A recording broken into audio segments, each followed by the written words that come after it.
From PRX, this is Living on Earth. I'm Paloma Beltran. And I'm Ainsley O'Neill. Taking stock of year one of the Trump administration assault on climate, environment, and clean energy. You can go across the country. They're stopping solar development on public land. They're stopping offshore wind on the Gulf Coast.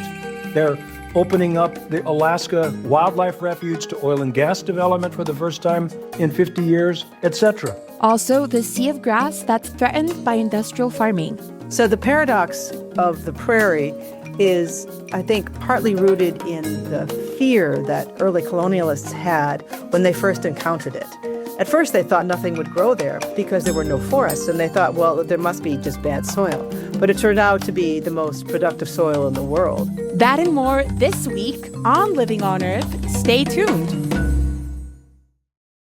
From PRX and the Jennifer and Ted Stanley studios at the University of Massachusetts, Boston, this is Living on Earth. I'm Paloma Beltran. And I'm Ainsley O'Neill. It's been approximately a year since President Trump took office for a second time, and environmental protection has once again been on the chopping block. During the past year, federal agencies cut or reduced environmental justice programs and funding across the board. The EPA, an agency tasked with protecting human health and the environment, relaxed limits on air and water pollution. It also proposed scrapping a mandatory program in which power plants, refineries, and oil and gas suppliers report their greenhouse gas pollution. And in recent days, the Trump administration said the U.S. would withdraw from the Intergovernmental Panel on Climate Change and no longer abide by the UN Framework Convention on Climate Change Treaty, which was ratified by the Senate in 1993. But the reality of the climate crisis is here, and 2025 was also a year of record-setting heat and catastrophic storms. Pat Parenteau served as EPA Regional Counsel under President Ronald Reagan, and he's currently an emeritus professor at Vermont Law and Graduate School. He often joins us to analyze active environmental legal challenges across the U.S., but he's here now to share his grave concerns about the direction of U.S. environmental policy under President Trump's second term. The big difference between Trump 1 and Trump 2 is that the courts were able to stop Trump in his first term 90% of the time. In this term, the Trump administration has been much more successful in blocking efforts to challenge them in court. That's primarily because of the Supreme Court, with its ultra-conservative 6-member majority, that steps into these cases even before they've reached the merits, even before there's been briefing and argument and facts and evidence. The Supreme Court has shown an inclination to step in and stop environmental rules in their tracks. That's a big difference. The lower courts are struggling to hold the line, hold the government accountable to the rule of law. This administration has no regard whatsoever for the rule of law. In fact, the courts are struggling with whether they can hold the Trump administration in contempt when the Department of Justice has, according to a New York University study, lied to the courts over and over and over again, misrepresented what the administration is doing, falsified declarations that are filed in court. It's amazing the outlaw behavior of an administration, and the courts do have the power to issue contempt citations, but the problem is the Department of Justice has to enforce contempt citations, and we know that under Pam Bondi, the Department of Justice will never enforce contempt citations against the Trump administration. So we're in a terrible pickle, if you want to call it that, but we are really in an unprecedented situation where the institutions of government, the checks and balances of government are not working. And of course, the environment is suffering, but many other parts of our society are suffering as well. So in this current landscape in the United States, what would it take in order to get back this rule of law? Well, that's a very interesting question, one we've never faced, at least to the scale that we're dealing with. The United States has dealt with many crises over its period. I mean, you start with the Revolution, the Civil War, civil rights movement, the anti-war movement. We've seen all kinds of political challenges. We've never seen an administration bent on violating the law, determined not to follow the law, determined not to follow the Constitution, daring the courts to stop them. And I don't know when or if the courts are going to be capable of stopping this administration. We've seen victories in the lower courts, in the trial courts, the federal district courts. But what happens is they get appealed, and if they don't get appealed immediately to the Supreme Court, they get appealed to the intermediate courts of appeal, where there are hundreds of Trump appointees on the bench. Sometimes you draw a panel in the circuit courts where there are 2 Trump appointees on the bench, and guess what happens? If a lower court has stopped the administration, it gets to the Court of Appeals, and 2 Trump appointees vote to stay the lower court's orders. That's what happens. So lawyers are scratching their heads about, what do we do in this situation? You could turn to Congress, right? You could have Congress impeach members of the administration.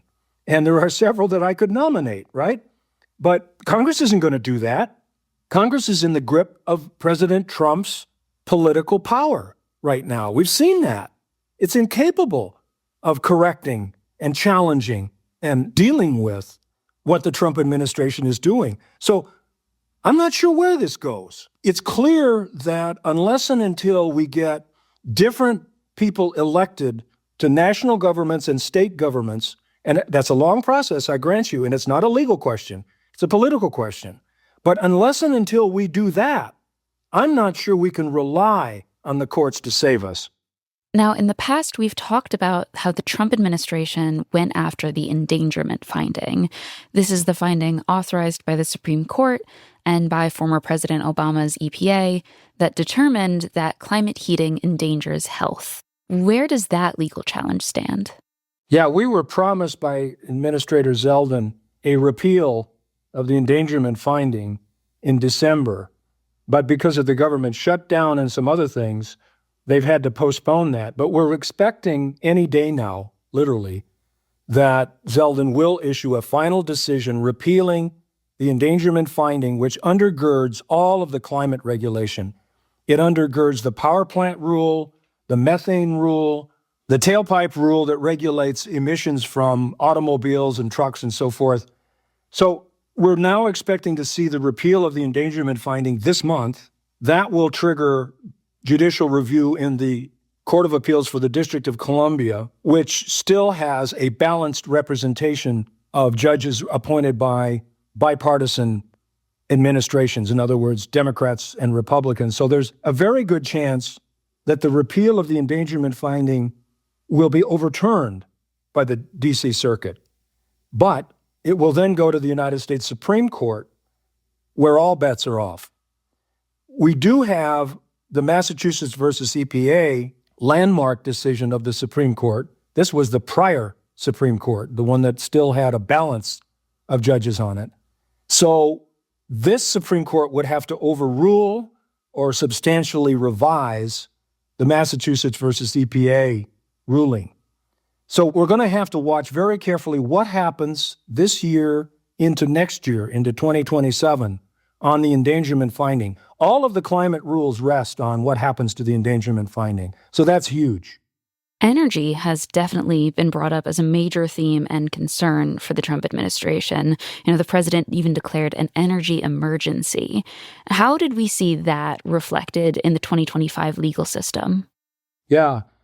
One of the most radical decisions that this administration has made is to go after renewable energy. 5 of the major offshore wind farms have just been stopped by this administration.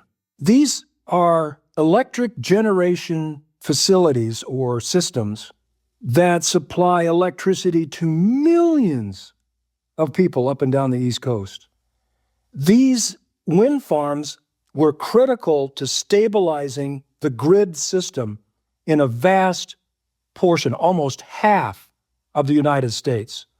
Because, of course, these data centers are imposing enormous demands on the electricity system, as well as the water systems and land use systems. And these wind farms were critical components of being able to deal with those demands and still keep the lights on for average Americans. And the Trump administration, for reasons that defy reason or logic, have stopped them. And they're arguing that there's a national security risk. This is a favorite ploy of this administration, because by declaring that, then they can say, well, the information is classified, so we don't have to share it with anybody. We don't have to share it with the courts. We don't have to share it with the public. We don't even have to share it with the Congress. It's amazing, isn't it? So that is now being challenged in court. An earlier decision of the courts ordered the administration to allow completion of one of these major offshore wind farms, the Revolution farm off of Rhode Island. And the court said there's no basis for this administration to stop the completion. It was 80% complete, and throw thousands of people out of work, by the way, that are finishing it up and linking it to the onshore facilities. So that's just one example of what this administration is doing. You can go across the country. They're stopping solar development on public land. They're stopping offshore wind on the Gulf Coast. They're opening up the Alaska Wildlife Refuge to oil and gas development for the first time in 50 years, etc. It's an all-out attack on the cleanest, most affordable, most efficient systems of energy generation that we have. So, Pat, 2025 is just year one of Trump 2.0, and we're heading into 2026 right now. There's a lot still to come, like we said, with the endangerment finding. What else are you keeping an eye out for that you think the Trump administration might move forward with in 2026? Well, we know that they want to repeal the rules implementing the Endangered Species Act. And what they're proposing to do would mean that restrictions on destruction of critical habitat would essentially be removed. And as we know, the biodiversity crisis by itself poses what some scientists would say is an existential threat to human life on Earth. And the institutional damage that's being done to our systems of environmental regulation and protection are being decimated. The only way that that can be arrested, stopped, or at least slowed down, is if control of the Congress changes this year. It looks as if the House is definitely going to flip to the Democratic side. That will slow down any efforts by Trump in the Congress to further cripple these programs. Pat, you've been involved in environmental law for more than a half century at this point. What keeps you going? Well, first of all, you can't quit. I mean, the stakes are too great. What I like to say sometimes is if I didn't have kids, I probably wouldn't care so much because I'm not going to live to see all of these problems that I've been describing. I hope to live a little while longer, but, I'm not going to live forever. And some of the worst consequences are going to happen after I'm gone. But here's the thing. In addition to keeping up the good fight as long as I can, and I will, there is reason to believe we can get beyond this situation. And the reason I say that is the technologies that we need, we know, to deal with 80% of the climate challenges we're facing right now. There's probably 100% of clean energy technologies that could deal with climate change. We know how to design systems and programs and laws and policies to do what we need to have done. We know how to do that. So that's the future that we all, I think, want to see happen, but it isn't going to happen accidentally or by osmosis. It's only going to happen if people, the public, and voters in particular, insist that these things happen that need to happen. Climate change is a wicked hard problem, but it can be dealt with. We can deal with these challenges if we're willing to do it. Pat Parenteau is a former EPA regional counsel and emeritus professor at Vermont Law and Graduate School. As always, thank you so much for joining us, Pat. Thanks, Ainsley. Good to be with you.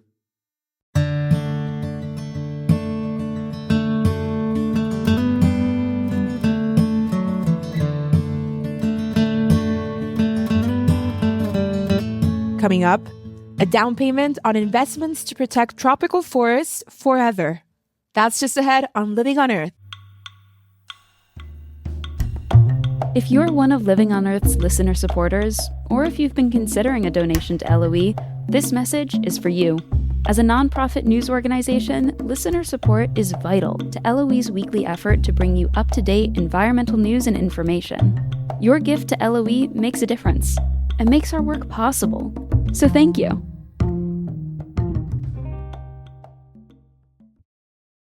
It's Living on Earth. I'm Paloma Beltran. And I'm Ainsley O'Neill. So Ainsley, you and I have both been digging a little deeper into a topic we covered briefly on the show back in November. Yeah, back then, Steve Curwood and Jenny Doring spoke with Michael Coe, a senior scientist from the Woodwell Climate Research Center, about the United Nations climate talks, with a specific emphasis on the importance of forests and this new Tropical Forest Forever facility launched by the COP30 host country, Brazil. Instead of relying on charity and government assistance to try and save tropical forests, the TFFF is an investment fund that will make money to pay countries to keep their forests standing, which I think is a pretty interesting concept all around. And I know you've been looking into how it might work from a financial standpoint. So what'd you find out? Yeah, so this is fascinating. It uses a strategy common on Wall Street. Basically, it's relying on bonds. Investors buy the equivalent of a guaranteed bond that pays them around 4% a year, and the TFFF then buys higher yielding bonds in less developed parts of the world, which these days pay as much as 7 or 8%. That difference generates a gain which will be used to pay countries who keep their forests healthy. Okay, but then how are those bonds sold by the TFFF going to be guaranteed? So that's where government subsidies come in. Just like the Federal Deposit Insurance Corporation or the FDIC guarantees your bank deposits in case your bank goes under, participating government bond purchases will back the TFFF portfolio. So if there are losses, the private bondholders still get paid. Here's Chip Barber. He is the Director of Natural Resources, Governance, and Policy at the World Resources Institute. All attempts in the past to come up with finance for forests have been based on the idea of grant funding from developed countries to developing countries. And there's been some modest successes, but it's never really worked at scale. So the idea here is an investment fund. Brazil wants governments and sovereign wealth funds to buy $25 billion in TFFF bond equivalents. And they want the private sector to buy $100 billion, making for a $125 billion investment fund once it's fully capitalized. Which is a fair chunk of change. I mean, that's not nothing, especially if you're then going to put that into an investment portfolio. Yep, that's the pot of money they use to make money. They have to pay about $5 billion to the bondholders every year, but if they make double that from the higher yielding bonds, they'll still have half left over to pay countries. The high yield bonds they buy must come from governments or enterprises that are not actively destroying the environment, like big oil. And of course, there will be expenses. Still, on the scale of $3 or $4 or $5 billion earnings, that would be split among roughly 70 countries every year. Yeah, and I mean, just for keeping your forest standing when you're currently being paid no money to keep your forest standing, that's not bad. Yeah, exactly. And Chip explained that this can be an attractive investment scheme for the private sector as well as the guaranteeing governments, since everyone gets a return if all goes well. And if there should be any losses, the private sector will get paid first. That's because, like the FDIC, the governments agree to take the first hit if anything goes wrong. So you have $25 billion in insurance. You are insulated from the risk. So it's low risk, fixed income, and they're always looking for places to invest. Meanwhile, governments get to avoid the much greater risk of losing forests. There's a lot of critiques out there, and they say, well, this is very risky and it might not work, but not doing anything is very risky as well. I used to live in Indonesia, and Sumatra has just been inundated. The climate change related weather things going on there, thousands of people dying and flooding, and one of the rarest populations of orangutans was a lot of it wiped out through floods. If you do nothing about the tropical forest, you see a lot of damage to people and to the ecosystems. As Michael Coe, a senior scientist at the Woodwell Climate Research Center, explained when we first covered this back in November, forests are vital for a stable climate. They act not only as massive carbon stores, but also essentially as the world's air conditioners. So trying to preserve them is worth this perceived risk. Okay, so ideally this fund is going to make, $3 to $5 billion in profits each year, and then it's going to split those among eligible countries. But how would a country actually become eligible? So a country must have a deforestation rate of 0.5% annually or lower. That means some could become eligible in the future if they start decreasing that number now. And then the country will get paid per hectare of standing tropical or subtropical forest every year. All of this measured by satellite data. If the data shows that the number of hectares has decreased due to deforestation or degradation like a wildfire, they'll get less money. It's a pretty straightforward model. And from what I read, this isn't anything like a carbon credit, right? It's not based on emissions or emissions reductions. Yeah, Chip Barber from the World Resources Institute said it gives countries with lots of forest cover and low emissions a chance to be rewarded for keeping their forests. If you're Guyana or Suriname or Gabon or Republic of Congo, there's no additionality, as they call it, in the sense that, well, you already have a low deforestation rate. How do we get compensated for actually keeping our forests there? So this is paying for keeping standing forests. That's why it's got forever in the title. Once you've got good management and you're managing your forest well, because it costs money to do that, how do you do that over time and do it in a way that provides a sufficient incentive so that it's more worth your while to keep the forest standing than to cut it down and plant soybeans or palm oil or something else? Now, Chip said that there are some significant challenges with the pay-by-hectare model, like the world agreeing on a definition of what an intact hectare actually means, as well as guaranteeing data transparency. But that's all in the works as the TFFF gets up and running. Now, Paloma, while you were talking with Chip, I was looking into this commitment that the fund has, where they'll give 20% of the money directly to local and Indigenous communities. Yeah, and you talked to an Indigenous leader who spoke at COP30, right? Mm-hmm. What did he think about this part of the TFFF design? Yeah, I spoke with Juan Carlos Hintiach, or Juanca. He's a leader of the Shora people, which is an indigenous group of about 170,000 who live in the Ecuadorian Amazon. He's also the executive secretary of the Global Alliance of Territorial Communities. So he plays a big role in communicating on behalf of his people at international climate conferences. And one thing he underlined for me was how indigenous communities are on the front lines of preserving some of the world's most fragile areas. 80% of biodiversity is still in our hands, beautiful areas, but these areas has to be protected with us, has to be coordinated with us. But historically, these groups have been excluded from discussions about conservation, and they're still struggling to get a seat at the table. So from Juanca's perspective, this proposal to give 20% of the fund's benefits to indigenous groups, it's a good start, but it's not nearly enough. It's not fair. It's not fair because it's in my power 80%, 60%, or maybe 50%. It's something that maybe we do a good step, a good initiative, and the youth or other generation will push for more. But we need to show something is good, that we need to begin with something. But before any of this can even get off the ground, the money needs to be in place, right? So where are we right now? Yeah, so we're not there yet. Of the initial $25 billion that the TFFF was hoping to get from global governments, it's approaching $7 billion contributed so far, thanks to Brazil, Indonesia, France, Germany, Norway, and a handful of other countries. And then, of course, they need the private sector on board. There's still a lot of logistics to sift through, but there's also lots of genuine excitement over this fund's potential. Of course. I mean, if it can help save the climate and forests and biodiversity, that's pretty huge. All right. Well, thank you for researching this with me, Paloma. And thank you, Ainsley. We'll have to keep an eye out for how the Tropical Forest Forever facility progresses over the coming months and years. Many different creatures call the American Prairie home, from the lovable shaggy buffalo to the endangered rusty-patched bumblebee. Often overlooked, this prairie is actually one of the most biodiverse ecosystems in the world, with numbers of species rivaling even a tropical rainforest. But it's also one of the most threatened.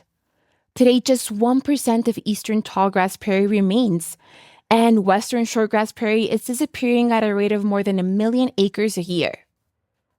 Authors Josephine Marcotti and Dave Hagee have teamed up to document the rapid destruction of these grasslands and the people working to save them. Their new book is Sea of Grass: The Conquest, Ruin, and Redemption of Nature on the American Prairie. Josephine Marcotti joins us now. Welcome to Living on Earth. Thank you. Thank you for having me. It's a pleasure. So, Josephine, how did the idea for Sea of Grass first come about? I mean, like most people in this country growing up, I really had little or no contact with the prairie because it was gone. I mean, I grew up in Michigan. I grew up in a suburb of Detroit. And the prairie was something I read about in books like Laura Ingalls Wilder, but not something that I had experienced. So it was only when I started exploring the prairie that was left and understanding what we had lost that inspired me to write not only about agriculture, but about what we were losing by expanding agriculture in the Midwest. Can you describe the American Prairie for us? What does it feel like to visit such a place and what makes it special? The tallgrass prairie, which is now almost completely gone, used to be an extraordinary place where grasses would be taller than a standing person. And in order to see over the top of them, you had to stand on top of a horse. It was a place where people could get lost and often did in those tall grasses or in the massive wetlands that used to occupy a third or 25% of the mid part of the country. It was an extraordinary place full of animals that we no longer have, wolves and bears and other carnivores, extraordinary birds. So, I mean, the thing that I like about a prairie is the immense silence. All you hear is the sound of wind and that enormous sense of space that you get, which is very similar to like being out on a Great Lake or out on an ocean. Those are, of course, also lovely, but a grassland is just different. It sounds beautiful. Let's talk about one of the main characters in your book, the buffalo. Tell us about how, these large, lovable mammals fit into the narrative about grasslands and conservation. So they are what biologists call a keystone species on the prairie. They have been around for millions of years. I mean, a long time ago, before Europeans arrived here, they were ginormous animals. They were huge. And they shared the grasslands with giant sloths and other animals that, have long gone. But over time, they became a key part of the grassland ecosystem. So they come through and they eat the grass short, and that creates an environment that's conducive to birds that like short grass or insects that need short grass. And then they move on, and then the grass grows taller, and then that becomes an ecosystem for other animals that like taller grass. One of the things that they do is they wallow. If you've ever been to Yellowstone National Park or any other park where you can see bison, you'll see them roll over and just create these huge clouds of dust. And then when they leave, there's a little wallow. Those wallows are really important for collecting water when it rains. And scientists have found that there's unique species of animals and insects that will live in and around those wallows when they collect water. Bison, they carry seed across hundreds of miles when they eat the grass, and then they move the seed up to other parts of the grassland. And that's really important for evolution and mixing genetics amongst plants. So they create environment that's good for other species that use the same ecosystem. Yeah. So Sea of Grass centers around what you and Hoggy call the paradox of the prairie. Please explain this concept and why it's especially relevant today. So the paradox of the prairie is I think partly rooted in the fear that early colonialists had when they first encountered it. It is a vast grassland, and that's not something that most Europeans had experience with. They didn't like that openness. They were fearful of the wetlands. They would easily get lost. The winters were terrifying because they were cold and windy. But it was, at the same time, a remarkably fertile place. At first, they thought nothing would grow there because there were no forests, and they thought, well, there must be just bad soil. But it turned out to be the most productive soil in the world, as we know now, based on our agricultural output from those former grasslands. So that's one of the paradoxes. Yeah. I think most of us don't really equate prairies with biodiversity, but they are actually some of the richest ecosystems in the world. A recent study showed that the number of organisms present in grassland soil even rival the Amazon rainforest. What are some of the benefits of healthy prairies for humans and also for our planet? Well, there is a whole world and a whole ecosystem beneath your feet when you're on a prairie because the soil is so deep and also because the roots of prairie plants are so long. I mean, Kentucky bluegrass, which is the kind of grass we often grow in our yards, is only about 6 inches deep, the roots. But other plants like cup plant, those roots can extend down 15 feet into the soil. And so they create a whole universe of organisms around them. And that's an excellent way of sequestering and processing carbon, of sequestering and processing nitrogen, both of which are very important for world health in terms of air pollution and in terms of climate change. The world's grasslands contain more carbon than humans have released since the Industrial Revolution, more than the planet's forests and atmosphere. Wow. So, and at the current rate of plowing up Western grasslands, we're plowing up about 1 million acres a year. And that's the equivalent of adding 11.2 million cars to the road every year. Wow. How are we losing our grasslands in the United States at such an astonishing rate? So, for many, many decades, intensive agriculture stopped at around the 98th parallel because it was too dry in the West to really raise crops properly. And instead, that's why we have cattle there. That's because it was good country for cattle and bison. But through genetic technology, we now are creating seeds, like for corn, that is much more capable of withstanding severe weather, that can thrive in dry conditions. So we now have the kinds of seeds that will allow us to grow crops in places where we could never grow them before. And the profits from that are much greater than from growing cattle. So you can sell a piece of land that has been plowed for much higher price than you can sell it if it hasn't been plowed. So, prairies are vanishing largely due to commercial agriculture replacing grasslands with monoculture crops. To what extent is industrial farming to blame for the disappearing of the prairies? Yes, it's mostly agriculture. If you look at a map, or if you fly over the country, what you will see is farmland below you when you fly over the Midwest. What's driven the loss of grasslands really is agriculture, and much of that, and in recent years, much of that is driven by ethanol, which is a fuel derived from corn. And ethanol was created in part to create a new market for corn. And the price of corn increased dramatically after those ethanol mandates were established by the federal government. And that has driven a lot of the expansion of agriculture, is just growing corn for our gas tanks. We're speaking with Josephine Marcotti about her book, Sea of Grass, The Conquest, Ruin, and Redemption of Nature on the American Prairie. We'll be right back with more. Stay tuned to Living on Earth.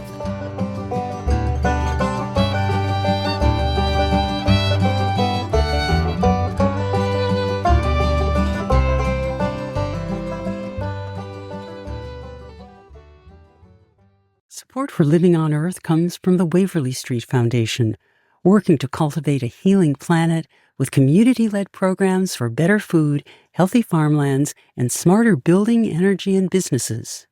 Here at Living on Earth, we work hard each and every week to bring you the most relevant and compelling environmental news. As a nonprofit organization, we count on you to help. Listener support is key to sustaining the environmental news gathering and reporting that you rely on. Please consider doing your part to support Living on Earth. A monthly donation is the very best way to ensure LOE's work continues week after week. To make your pledge of support, go to LOE.org and click Donate. And thank you for helping to keep LOE's nonprofit environmental media going strong. It's Living on Earth. I'm Ainsley O'Neill. And I'm Paloma Beltran. And we're back now with Josephine Mercati, co-author of the book Sea of Grass, The Conquest, Ruin, and Redemption of Nature on the American Prairie. And of course, the assault on prairies couldn't have been possible without the forced removal of indigenous peoples from their native land. Describe for us how native farming practices differ from industrial farming and how indigenous peoples know to protect the land they live on. So Native American people grew crops for their own consumption. So they would grow a variety of food depending on where they were. They would have corn, they would have beans, they would have squash. So they had much more diversity within their farming system. And so they could grow their food on a plot of land, and when the soil played out, they could move on to another place and grow food in another spot and let that area recover and become more fertile again. When European colonialists came in, they began to grow food for markets.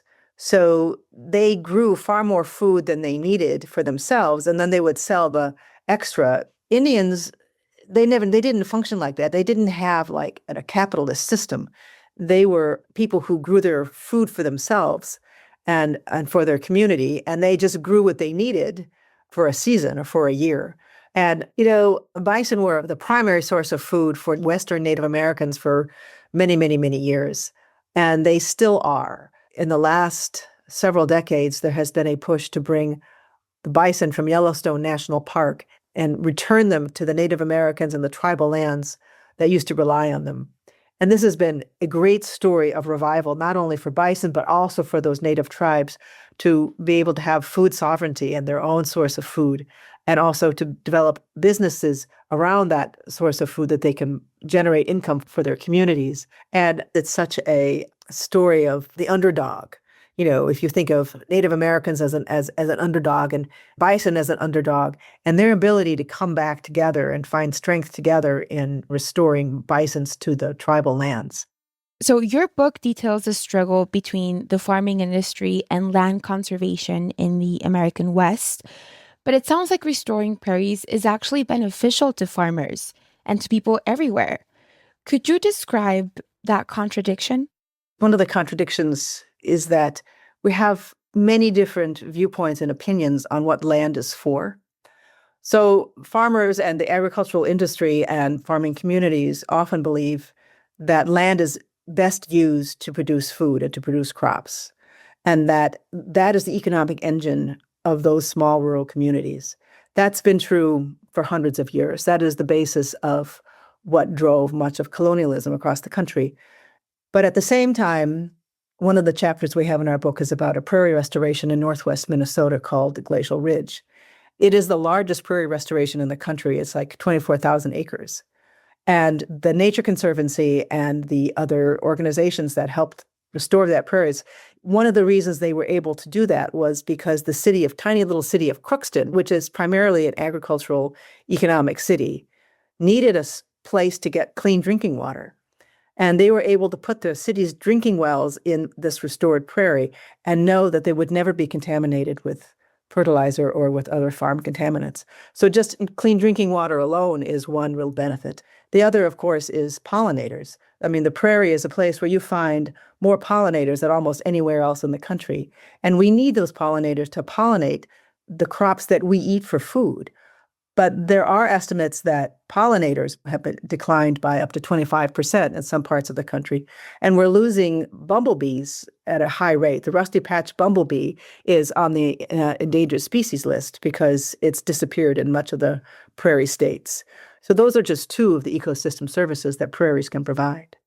And Josephine, you talked to multiple farmers and, people within the agricultural industry for your book. What's their sentiments around the loss of the prairie and the loss of our grasslands? I think many of them grieve it. I think that many people who live on the grasslands today love it the same way we all love the place where we grew up and appreciate its beauty and its wildlife and what it means to them culturally. But it's very difficult to compete with corn. And if you are a rancher that owns land and you want to retire, and all of your pension, all of your savings are essentially the land that you own. And the only way that you can sell it is to sell it to someone who wants to raise corn and soybeans on it. You're in kind of a bad spot. You don't have a lot of options in terms of finding another rancher who wants to raise cattle on it. It's going to be much easier in many places to sell it to someone who wants to raise corn. I think that farmers are caught in a system, and we're just like the rest of us. We are all part of a food system that we created and that we rely on. They don't have a lot of room to experiment with different kinds of growing systems or different kinds of crops. And they often feel like they can't really afford to let grasslands be and to maintain grasslands. For them, land has to produce. They need to make money on it. And the farming industry relies heavily on support from the federal government, including from important legislation like the Farm Bill, which provides aid for farmers through programs like crop insurance and funding for research and development. How can the Farm Bill aid in preventing the loss and collapse of the American prairie while continuing to support farmers? One of the things that would help a lot would be parity. So the Farm Bill is designed to help certain kinds of farmers. So the people who grow corn and soybeans and other commodities like cotton. It is not designed to help people who grow cattle. Grasslands need grazers. Ungulates have been a part of the grassland system for millions of years. And humans need ungulates or animals on the land because that is the way that we turn sunshine into protein, is those animals who graze on the grasslands. And it's enormously important for our diets and for our food system, but the protections that ranchers get, or anybody who raises animals on the land, is not equal to what you get if you are raising corn or soybeans. So if Congress was able to provide parity so that all farmers and all producers, like whether you're a rancher or even a fisherman, if you also had the same kind of protections from risk that farmers have, that would give landowners much greater diversity in what they can grow on the land. What are some of the restoration efforts currently taking place across the country? So there's a bill that's been introduced or is pending called the Grassland Act, and it would help protect existing prairies by providing support for ranchers and by installing protections elsewhere in the law. So that is one thing we could do, is we could pass some policy that is designed to protect grasslands. Minnesota is one of the only states that has a statewide plan to protect prairies, and they're doing a lot here to buy up marginal cropland mostly and converting it back to prairies and helping landowners who have prairies protect them and understand what they have and how to manage them. So that is really important, is for the nation and for the federal government to recognize that there is something of immense value that needs to be protected. You know, there are many ecosystems that are under threat. The prairie is just one of them that we thought the risks to it were not recognized and needed to be recognized. But all of the outdoors is under threat, either from agriculture or development or from pollution. And the way to really protect all of them is for people to get outside and understand what they have and what they can do to stop whatever destruction is going on. Josephine Marcotti is an award-winning environmental writer. She's the co-author, along with Dave Hoggy, of Sea of Grass, The Conquest, Ruin, and Redemption of Nature on the American Prairie. Thanks for joining us. My pleasure. Thank you.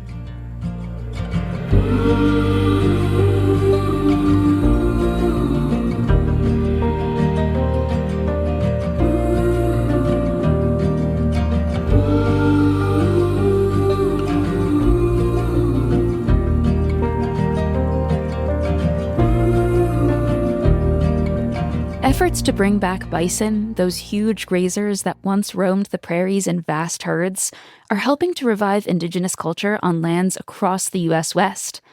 And this revival is taking place right in the city of Denver, which bought a handful of bison more than a century ago to display as a Wild West novelty for tourists. Now, the herd has a new role, helping Denver's Indigenous residents connect with their heritage. Colorado Public Radio's Sam Brash reports. It's a cool, clear morning when Louis Tallbull welcomes the crowd to Daniels Park, an area on a ridge south of Denver overlooking the city skyline. Say good morning to each and every one of you. It's good to see you. Tallbull is a member of the Cheyenne and Arapaho tribes. He wears a flowing black shirt and moccasins. A fenced area nearby holds half of the city's roughly 70 bison, known as buffalo in native communities. For the last 7 years, the city has allowed the Tallbull Memorial Council, a group founded by Lewis's grandfather, to slaughter one of those bison each fall. A young warrior is going to lose his life today. But in that way, he's going to provide life. After a ceremony, Tallbull leads a crowd to the edge of the fence. He takes a handful of men through a gate towards a corral holding a 600-pound bull. We watch one of them steady a rifle, and then the bison collapses to the ground. These kinds of ritual harvests are common on reservations. Many tribes keep bison to help restore the species, a species white settlers nearly exterminated because it sustained indigenous people. Modern herds again provide a reliable food source. During the recent government shutdown, for example, some tribal governments slaughtered bison to make up for the loss of federal food benefits. Us Indians who were forced to live in the city, we don't have anything like that. Even though census data, it shows nearly 3/4 of American Indians live in urban areas.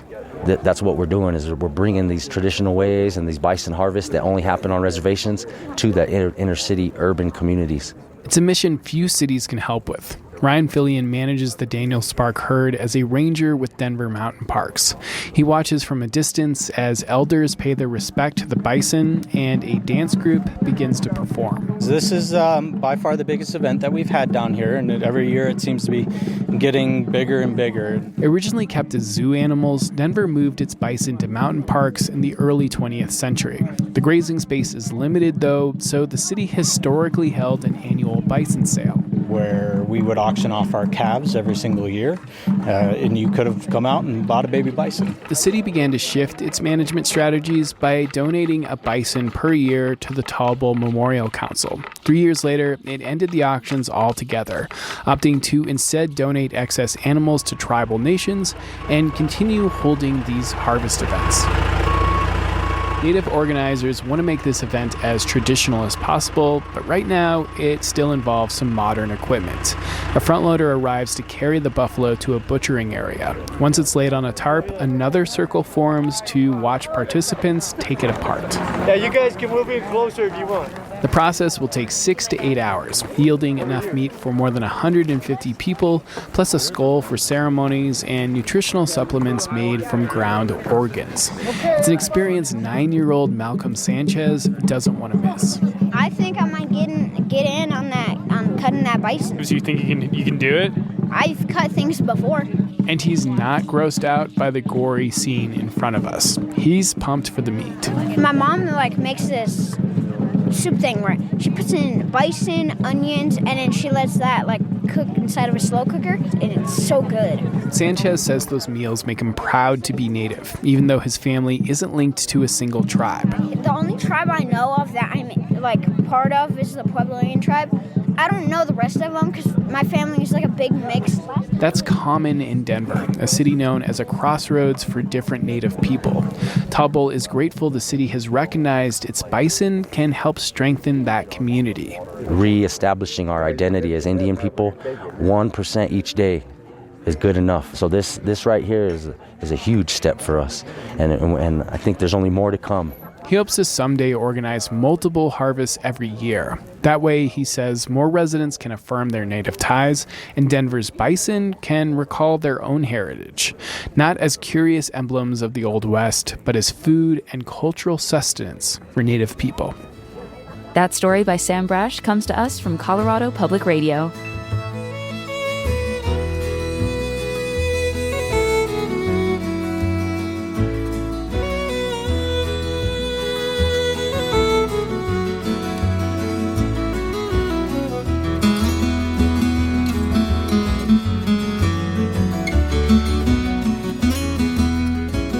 Next time on Living on Earth, MacArthur Fellow Toby Kears founded an organization that is mapping fungal communities around the world in the hopes of protecting this essential part of our ecosystems. It's not just about this one idea of like, let's make a map, but instead it's really about trying to use fungal data for applications for everything from policy to litigation to land management. And there's really a need right now to focus on what we call the 3 Fs. So we used to just say flora and fauna, but now we're saying flora, fauna, and funga. It's really important for conservation efforts around the world to embrace that 3rd F and start conserving fungi. That's next time on Living on Earth.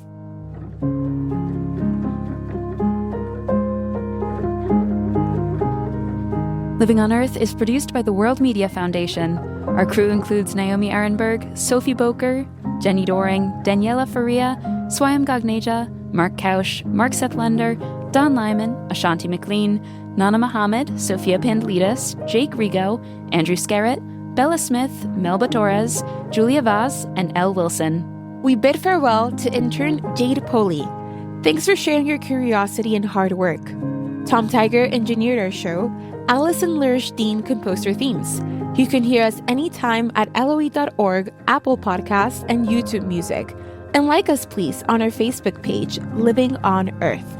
Find us on Instagram, Threads, and Blue Sky at Living on Earth Radio.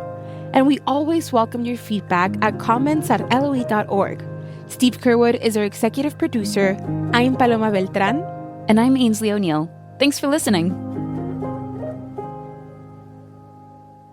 Funding for Living on Earth comes from you, our listeners, and from the University of Massachusetts, Boston, in association with its School for the Environment, developing the next generation of environmental leaders, and from the Grantham Foundation for the Protection of the Environment, supporting strategic communications and collaboration in solving the world's most pressing environmental problems.